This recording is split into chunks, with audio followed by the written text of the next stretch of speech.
Bapak Ibu Saudara-saudari yang terkasih, dalam bacaan pertama dari kitab Yesaya kita mendengar di mana Allah memaklumkan Yesaya, di mana Allah memilih Yesaya untuk terus mewartakan keselamatan dengan kata-kata begini: Engkau adalah hambaku Israel, dan olehmu aku menyatakan keagunganku. Tuhan Allah memanggil dan memaklumkan Yesaya sebagai seorang hamba untuk menyatakan keagungan Allah.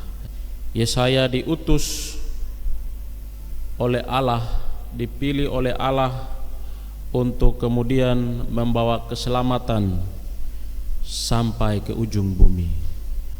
Artinya bahwa Yesaya dipanggil dan diutus oleh Allah untuk memberitakan keselamatan sampai ke segala penjuru dunia, sampai kepada mereka yang tidak disentuh atau tidak mendapatkan pelayanan yang baik.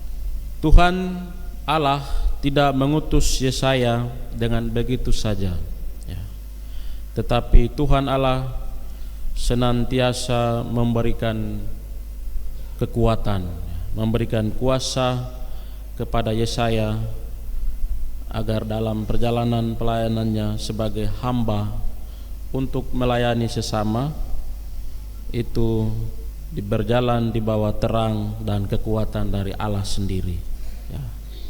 Dalam bacaan kedua surat Rasul Paulus kepada Korintus juga ditegaskan bahwa setiap orang yang membawa Kristus kepada sesama, dipilih dan diutus, senantiasa diberikan kekuatan, diberikan kasih karunia dan damai sejahtera, supaya pelayanan dan tugas yang diberikan oleh Allah kepada setiap pribadi kita sungguh-sungguh berjalan dalam terang dan kasih Allah.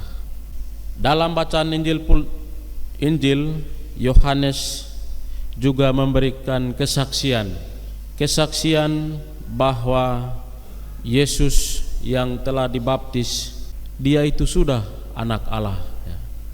Jadi dia memberikan kesaksian kepada banyak orang bahwa saya sudah membaptis Yesus, dan Yesus inilah anak Allah, Mesias yang kita nanti-nantikan itu.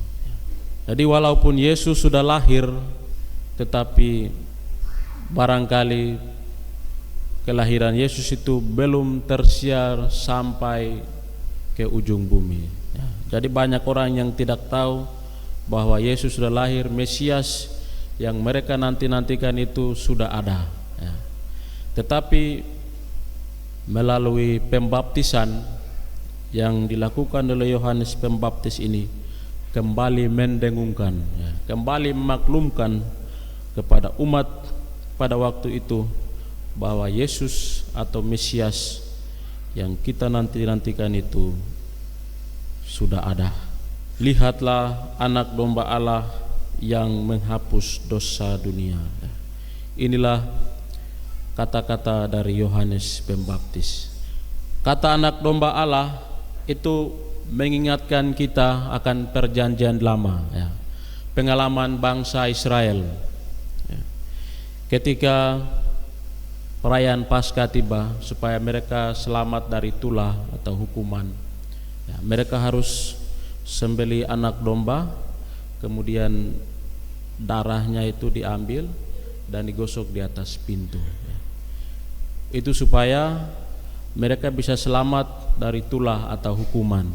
Tetapi dalam bacaan Injil ini kita diingatkan kembali untuk mengingat pengalaman akan keselamatan yang dialami oleh bangsa Israel, bahwa Yesus ini sudah anak domba Allah yang datang ke dunia untuk menyelamatkan kita semua. Bapak Ibu Saudara-saudari yang terkasih, ketika kita dibaptis, Ya, ketika kita resmi menjadi anak Allah, kita juga dipermaklumkan oleh Allah. Ya. Engkau Andreas atau engkau Yohanes atau siapapun nama kita, dipilih dan dipermaklumkan oleh Allah untuk senantiasa memberikan kesaksian kepada sesama. Seperti Yesaya yang dipermaklumkan oleh Allah dan diutus oleh Allah untuk membawa keselamatan, kita pun diutus oleh Allah sebagai hamba untuk senantiasa membawa keselamatan kepada siapa saja, memberikan kesaksian seperti Yohanes dengan penuh kerendahan hati kepada siapa saja dalam tugas dan pelayanan kita masing-masing. Tuhan Yesus memberkati kita semua.